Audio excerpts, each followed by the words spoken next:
श्रीमद् भगवद गीता अध्याय 5 श्लोक 5। आज के श्लोक में कहते हैं यत् सांख्यै प्राप्यते स्थानम तद्योगैरपि गम्यते एकम सांख्यम च योगम च यः पश्यति स पश्यति। सांख्य योगी जो स्थान प्राप्त करते हैं, निष्काम कर्म योगी भी उसी स्थान को प्राप्त होते हैं। इसलिए जो सांख्य और निष्काम कर्म योग को एक देखते हैं वही यथार्थ रूप देखते हैं। सांख्य माने होता है ज्ञान, ठीक है। सांख्य माने सांख्य योगी, यत माने जो, स्थानम प्राप्यते माने स्थान प्राप्त करते हैं, योगै माने अप, योगै अपि माने निष्काम कर्म, योगी भी तत्गम्यते वही पाते हैं। यह जो सांख्य च योगे च, सांख्य और योग को एके पश्यति एक देखते हैं, सह पश्यति वही यथार्थ रूप देखते हैं, ठीक है। तो सांख्य योग हो गया ज्ञान, और निष्काम कर्म योगी उसी स्थान को पाते हैं।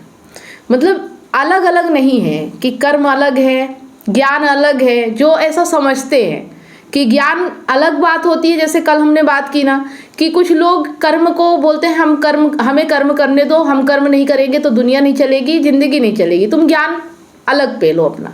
पर वो ये नहीं समझते कि ज्ञान और कर्म एक साथ होते हैं।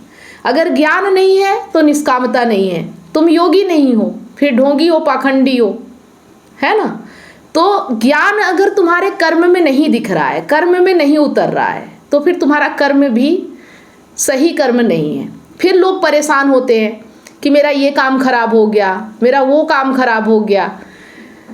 तो क्या करते हैं कि कर्मों को देखना शुरू कर देते हैं कि ये कर्म नहीं करेंगे तो जिंदगी अच्छी हो जाएगी, ये वाला कर्म करेंगे तो जिंदगी बुरी हो जाएगी। आ रहा समझ में? मतलब कर्मों की गणना करने लगते हैं, ये नहीं देख रहे हैं कि कर्म करने वाला कौन है। गीता में 18 अध्याय तक सिर्फ एक ही बात कही गई है, आत्मज्ञान। बिना अपने आप को जाने, बिना अपने आप को समझे तुम जो भी कर रहे हो, चाहे हठ योग करो, चाहे तुम देवी देवताओं की पूजा करो, चाहे तुम कर्म करो, दुनिया में ही कर्म करो, कामनाओं के लिए ही भागो, तुम जो भी कर रहे हो, अगर ये बिना जाने कि तुम किसके लिए कर रहे हो, तो तुम्हारा कर्म, तुम्हारी कामनाएं तुम्हें वो नहीं दे सकती जो तुम चाह रहे हो, है ना। बिना आत्मज्ञान के किसी भी काम में कोई शुभता नहीं है। इसी तरह से है कि हर काम एक जैसे मृत शरीर होता है कि बिना प्राण के मृत शरीर का कोई अस्तित्व नहीं होता। हाथ है, नाक है, सब कुछ है, लेकिन अगर उसमें प्राण नहीं है तो वो शरीर मुर्दा कहलाता है। वैसे ही सब कुछ कर्म है, अच्छा है बुरा है, जो भी है कर्म कैसा भी है, लेकिन अगर उसमें आत्मज्ञान नहीं है, ये नहीं पता कि करने वाला कौन और किसके लिए किया जा रहा है, तो उस कर्म का कोई अस्तित्व नहीं है, चाहे तुम उसके लिए जान लगा दो, ठीक है। तो क्या करना है कि जैसे हमें लगता है कि 100 तरह के कर्म हैं, 100 तरह के दुख हैं, ये कर्म करने से इतने तरीके के दुख है, तो फिर हम 100 तरह के उपाय भी ढूंढते हैं, ठीक है। लेकिन जैसे ही हमें पता चल जाता है कि सब कर्म एक ही है, तो सब कर्मों का इलाज भी एक ही है। सब कर्म कहाँ से आ रहे हैं? अज्ञान से आ रहे हैं। तो सब कर्मों का इलाज क्या है? आत्मज्ञान, ठीक है। अगर आत्मज्ञान है तो सब कर्म अच्छे हैं, और अगर अज्ञान है तो चाहे अच्छे से अच्छा भी कर्म कर लो वो भी बुरा है। लेकिन लोग यही करते हैं। लोग क्या करते हैं कि अपने आप को नहीं जानते हैं, ठीक है। अपना ज्ञान बिल्कुल नहीं है। मतलब जो ज्ञान भी होता है वो आत्मज्ञान होता है, अपने आप को जानते नहीं हैं। कहते हैं हम जानते हैं, लेकिन जानते नहीं हैं। और उसके बाद वो जिस भी काम को करते हैं और उसमें अगर उनको दुख मिलता है, पीड़ा मिलती है, तकलीफ मिलती है, तो उस काम को छोड़ के फिर दूसरा काम पकड़ते हैं, ठीक है। फिर तीसरा काम पकड़ते हैं, चौथा काम पकड़ते हैं, और हर काम में उन्हें जब दुख मिल रहा है तो कहते हैं कि ये 36 तरीके के दुख हमारे जीवन में आ गए। पर उन्हें ये नहीं समझ में आ रहा है कि उनके जीवन में जो भी काम करने जाते हैं वो गलत क्यों हो रहा है। सही बात है ना। क्योंकि उन्हें पता ही नहीं किसके लिए कर रहे हैं। आ रहा समझ में? अगर तुम अपने आप को बिना जाने कुछ भी करोगे तो सब दुख का कारण है। ऐसे ही जब हम रिश्ता बनाते हैं तो हमें एक रिश्ते से दुख मिलता है, ठीक है, लेकिन हम समझते हैं कि जो हमारे रिश्ते में है, जो व्यक्ति जिसके साथ हम हैं, वो हमें दुख दे रहा है, तो हम दूसरा रिश्ता बनाते हैं। फिर दूसरे रिश्ते में भी हमें दुख मिलता है तो फिर हम उसी को दोष देते हैं। लेकिन हम ये नहीं देख पा रहे कि हम कौन है और हमारे साथ जो रह रहा है वो कितना जिम्मेदार है या हम जिम्मेदार हैं। अगर अपने आप को देख लें तो दूसरे रिश्ते बनाने की ज़रूरत ही ना पड़े उन्हें। सही बात है ना? जो चाहिए वो एक से भी पूरा हो सकता है। तरह तरह की चीज़ें क्यों बदलते हैं? क्योंकि हमें पता ही नहीं है कि हमें चाहिए क्या और हम किस चीज़ के पीछे भाग रहे हैं। ठीक है? तो आत्मज्ञान तुम्हें कोई मुक्ति वगैरह नहीं देता है। मतलब जो हम अलौकिक कल्पना करते हैं ना कि हम जीवन के दुख सुख से मुक्त हो जाएंगे, इस दुनिया से ही परे हो जाएंगे, न्यारे हो जाएंगे, फिर इस दुनिया में तो हम हवा में उड़ेंगे, ऐसा कुछ नहीं होता आत्मज्ञान में। है ना? आत्मज्ञान का मतलब है कि तुम जब अपने आप को जान जाते हो, जब तुम अपनी कामनाओं को देख लेते हो, जब तुम अपने विचारों को समझ लेते हो कि ये करने वाला कौन है, और जब जैसे ही पता चलता है कि ये जो अहंकार नाम की एक चीज़ है, जो तत्व है, जो हमारे भीतर है, जो सबका कर्ता बना हुआ है, जब तुम उसे जान लेते हो तो फिर जब वो उसकी जितनी कामनाएं हैं, जितने कर्म हैं, सब फिर ऐसे ही होंगे। क्योंकि वही जब झूठ है, उसी का अस्तित्व नहीं है, तो उसके कर्मों का अस्तित्व कहाँ से होगा? वो जो भी कर रहा है वो सब व्यर्थ का ही करेगा, फिर उसको कितना इम्पोर्टेंट दे।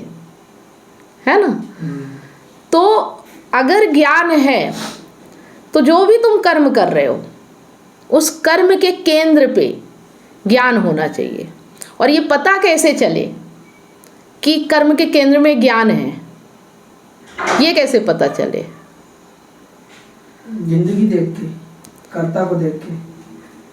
जो तुम कर्म कर रहे हो उसका केंद्र ज्ञान होना चाहिए, और जब ज्ञान केंद्र पे आ जाता है तो तुम्हारे कर्म फिर अलग तरीके के होने लगते हैं। तो वही ना बोला, जिंदगी का कर्म देख के, जिंदगी देख के। मतलब अगर ज्ञान नहीं, तुम्हारे ढर्रे सेम रहेंगे, जिंदगी सेम चलेगी, तुम बहुत कुछ बाहर करोगे लेकिन तुम्हारे अंदर भीतर जो है वो वैसा ही रहेगा। लेकिन जैसे ही तुम्हारे काम में ज्ञान आ जाता है ना, तो तुम्हारे कर्म बदल जाते हैं।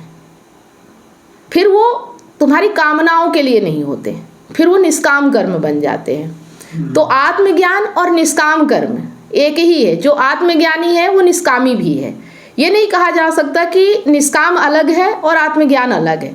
आत्मज्ञान है तो निष्कामता है, बिना आत्मज्ञान के निष्कामता है ही नहीं। और जो इन चीज़ों को एक समझ लेता है वही सब कुछ समझ पाता है, वही सब कुछ देख लेता है। मतलब जो सब में एक को देख पाता है।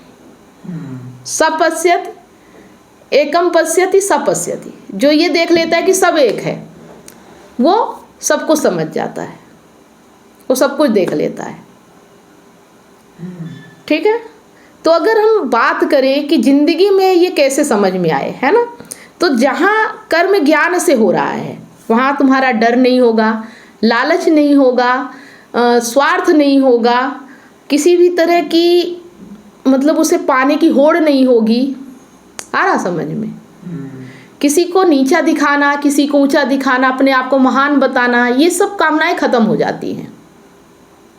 है ना? जो कर्म ज्ञान से होता है ना, उस कर्म में फिर जो कामनाएं होती हैं, जो वृत्तियां होती हैं, वो नहीं आती फिर। और ये वृत्तियां, ये कामनाएं, ये किसकी है? अहंकार की।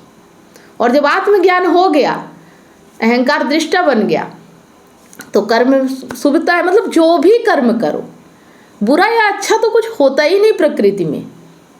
सही बात है। है ना? अच्छा या बुरा सोचते हैं, प्रकृति तो ऐसी है कि वो बस है। वो ना किसी के साथ न्याय करती ना अन्याय करती, वो कुछ नहीं करती है। ये सब तुम्हारे लिए हो रहा है। तुम बने हो कि मैं करता हूँ, इसलिए सब हो रहा है। तुम्हें दुख मिल रहा है, तुम उससे प्रभावित हो रहे हो, तुम दुखी हो रहे हो। तो मुक्ति का जो कॉन्सेप्ट है वो ये है कि तुम जिस भी काम को कर रहे हो उसमें क्या तुम्हें मुक्ति मिल रही है? क्या स्वतंत्रता है? या तुम बंधे हुए हो, डरे हुए हो, घबराए हुए हो, बंधन महसूस कर रहे हो, छटपटा रहे हो, करना कुछ और चाह रहे हो, कर कुछ और रहे हो कुछ और, दिखा कुछ और रहे हो, क्या तुम पूर्ण रूप से स्वतंत्रता पूर्वक उस कर्म को कर पा रहे हो, जो भी कर्म कर रहे हो? यही एक पहचान है ज्ञान की, आत्मज्ञान की, कि तुम जो भी कर्म करोगे ना, तो फिर वो कर्म ही ऐसा हो जाएगा कि वो दिखना शुरू हो जाएगा, तुम्हारा जीवन दिखना शुरू हो जाएगा कि तुम्हारे अंदर आत्मज्ञान है। तुम फिर बोलोगे नहीं किसी से, तुम्हारे जीवन को देख के लोग बता देंगे कि तुम में कितना उतरा है, तुम्हारे जीवन में ज्ञान कितना उतरा है। मतलब ज्ञान यहाँ नहीं होना चाहिए, दिमाग में नहीं होना चाहिए, ज्ञान जुबान पे नहीं होना चाहिए, ज्ञान जिंदगी होना चाहिए, तुम्हारी जिंदगी पूरी ज्ञान होना चाहिए। तुम्हें देख के लोग कहें कि ये ज्ञान है, इसे कहते हैं आत्मज्ञान। आ रहा समझ में?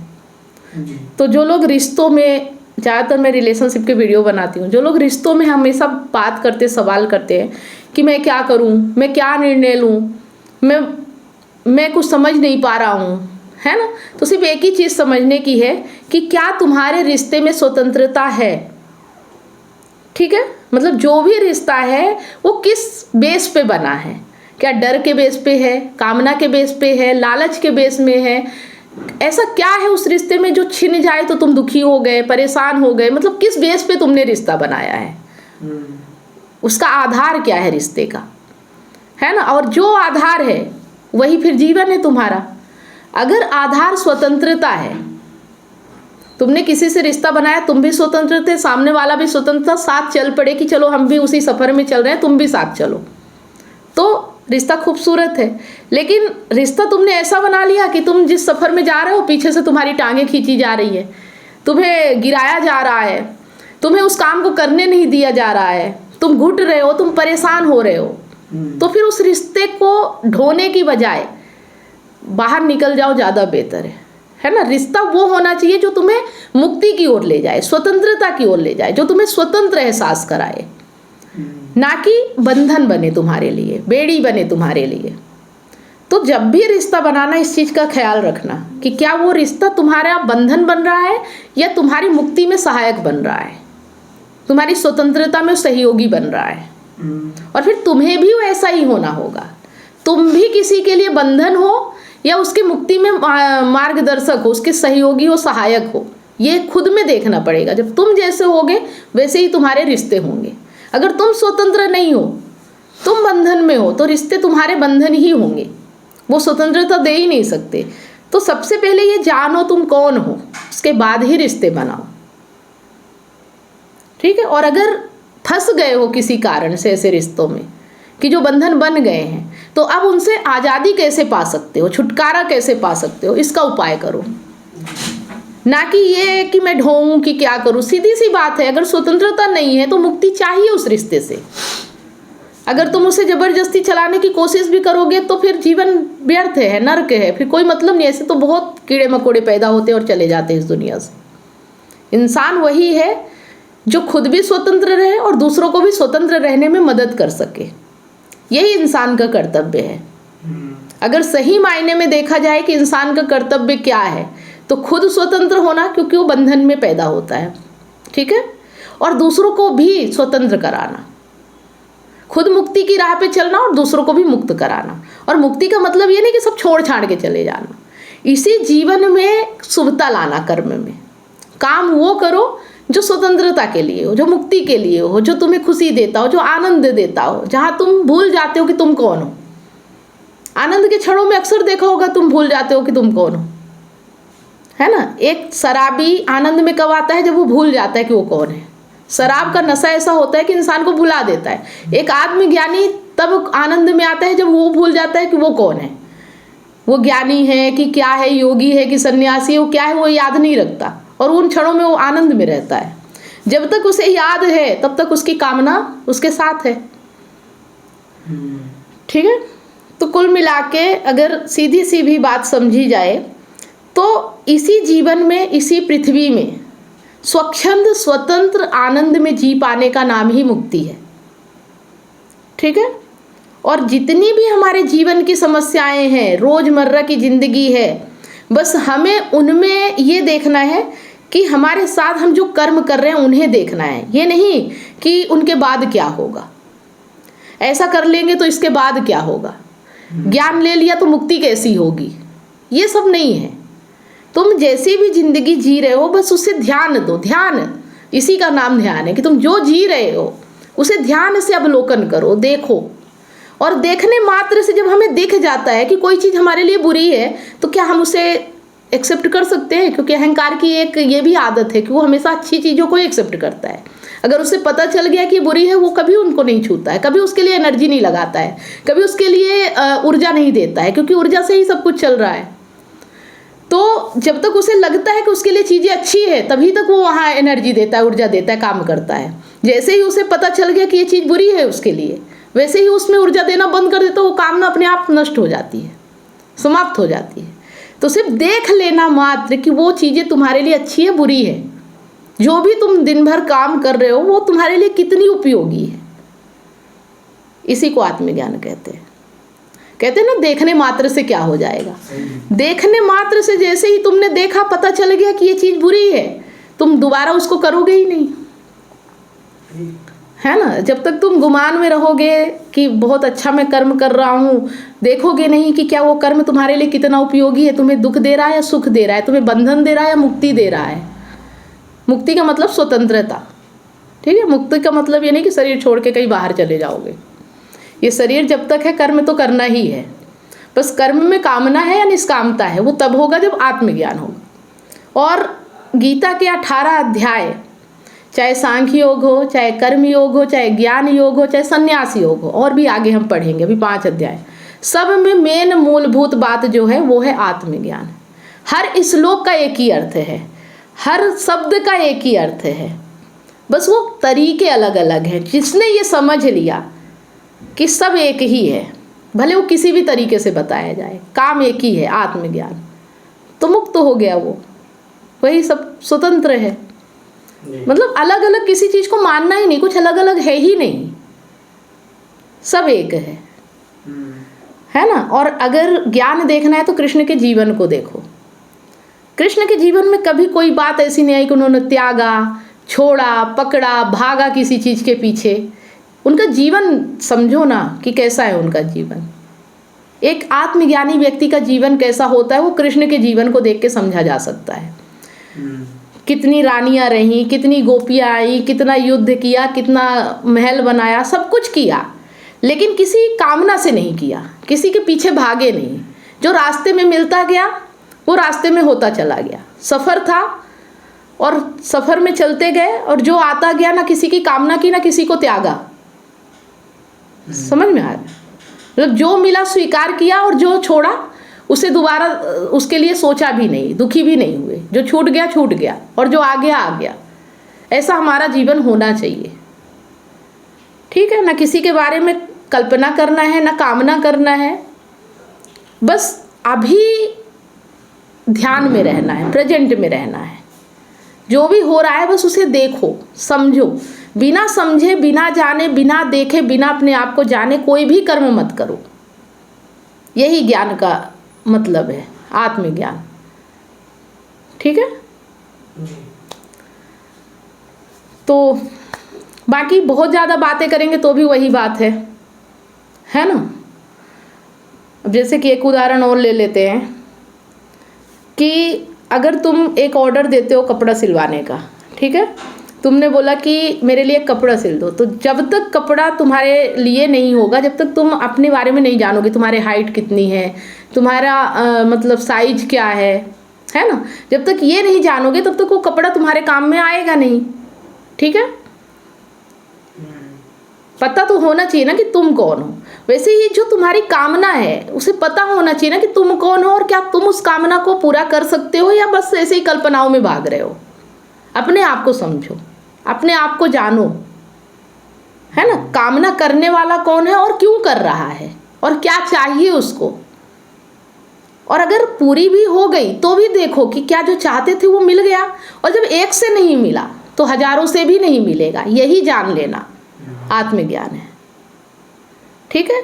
ज्ञानी व्यक्ति एक बार अगर कुछ करता है ना, वो समझ गया कि इससे नहीं हो रहा तो दोबारा फिर प्रयास नहीं करता, 1000 बार गलतियां नहीं करता है। ये अहंकार है जो कि जन्म जन्म तक आता जाता रहता है, इसकी वृत्तियां हैं जो कि कभी खत्म नहीं होती हैं, है ना। आत्मज्ञानी व्यक्ति एक बार में ही समझ जाता है कि सब पूरा सब कुछ एक ही है, चाहे इस रूप में आए चाहे उस रूप में आए। कामना का कोई भी रूप हो, है कामना ही, और कामना कभी तुम्हें संतुष्ट नहीं कर सकती क्योंकि वो अहंकार की होती है। और जब तक अहंकार है तो मतलब जो झूठा ही है, जो चीज़ झूठ है, जो माने बैठा वो है ही नहीं, तो उसे जो भी मिलेगा वो उसके लिए कैसे हो सकता है ना। जैसे हमने बात की थी कि एक अंधा व्यक्ति कहे कि सामने पीला कलर है, तो कैसे विश्वास कर सकते हैं, क्योंकि वो अंधा है, वो देख नहीं सकता है। लेकिन वो जो बोल रहा है वो फिर मनगढ़ंत है, कल्पना है, भले होगा पीला रंग लेकिन उसके लिए तो नहीं है ना। वो कौन है, देखो कि वो कौन है। अगर वो अंधा है तो उसके लिए पीला रंग नहीं हो सकता, उसके लिए कोई कलर नहीं हो सकता। जब उसने देखा ही नहीं, कलर जानता ही नहीं, उसके सामने रख दो, कह दे पीला है, लाल है, हरा है, नीला है, तुक्का लग भी गया तो क्या है। सही बात आ रहा समझ में। तो जब जान लिया कि अंधा है तो फिर वो जो बोल रहा है उस पर कैसे भरोसा किया जा सकता है। तो ऐसे ही जान लिया कि जब अहंकार ही झूठ है, अहंकार ही वो नहीं है जो हम समझ रहे हैं, तो फिर वो जो भी कह रहा है वो कैसे सही हो सकता है। सब वो घुमा रहा है, भगा रहा है, हमारा समय एनर्जी बर्बाद कर रहा है, और हम जिस काम के लिए आए हैं हमें उससे भटका रहा है। वो कभी नहीं चाहता कि आत्मज्ञान हो। क्यों चाहेगा वो तो तुम्हें कामनाओं के पीछे ही भगाएगा ना। पर अगर कामना को तुमने देखना शुरू कर दिया तो तुम आत्मज्ञान की ओर आ सकते हो, है ना। आत्मज्ञान से शुरुआत तो नहीं होती कि मैं कौन हूं, लेकिन जो कामना कर रहे हो अगर उसे भी तुम जानना शुरू कर दो तो भी तुम्हें आत्मज्ञान की ओर रास्ता मिल जाएगा। ठीक है, तो उम्मीद करती हूँ कि ये चीज़ें आप सभी लोगों को भी समझ में आ रही होंगी। बातें तो बहुत अगूढ़ लगती है और इस तरह से शायद हमने अभी तक समझा भी नहीं, देखा भी नहीं, जाना भी नहीं इन चीज़ों को। लेकिन अब जो तरीका हम यहाँ पे कर रहे हैं या जिस तरीके से हम गीता को समझ रहे हैं, शायद वही सही तरीका है, क्योंकि इसमें वास्तव में हमें चीज़ें समझ में आ रही हैं और देख पा रहे हैं कि इससे बदलाव हो रहा है ना। अभी तक जो हम समझते थे उन चीज़ों से उतना बदलाव नहीं हुआ, लेकिन अब जो चीज़ें हम समझ रहे हैं उससे हमारा जीवन बदल रहा है। कहते हैं ना, ज्ञान कर्म बन रहा है, और जब ज्ञान कर्म बनता है तो जीवन बदलता है। तो मैं अपने आप को भी देख पा रही हूँ कि 2-3 साल के अंदर अंदर मेरे जीवन में काफ़ी कुछ बदल गया, है ना। ये या अहंकार कह लो या जो भी कह लो, क्योंकि अहंकार कामना इतना आसान नहीं है कि ख़त्म कर पाना, लेकिन बस उसे देख पाना कि किस तरह से रूप बदल रहा है, किस तरह से चीज़ें बदल रही हैं। तो ये हम अब देख सकते हैं, ये हम समझ सकते हैं। आत्मज्ञान का यही मतलब है ना। तो अगर गीता इस तरह से आप लोगों को समझ में आ रही है और ये गीता आपके लिए उपयोगी है, अगर आप इसे अपने जीवन में अप्लाई करेंगे, अपने जीवन को देखेंगे, समझेंगे, तो इसका महत्व आप समझ पाएंगे। तो ये चीज़ें आपके लिए कितनी उपयोगी हो रही, क्या आप इनका उपयोग कर पा रहे हैं अपने जीवन में, कमेंट करके ज़रूर बताएं। अगर कोई सवाल है, कोई शंका है, तो भी आप यहाँ पे कमेंट के माध्यम से कर सकते हैं, हम क्लियर करने की कोशिश करेंगे। वीडियो अच्छा लगा तो लाइक करें, ज़्यादा से ज़्यादा इससे शेयर करें। मिलते हैं नेक्स्ट वीडियो के साथ, तब तक आप सभी लोगों को वीडियो अंत तक देखने के लिए बहुत बहुत धन्यवाद।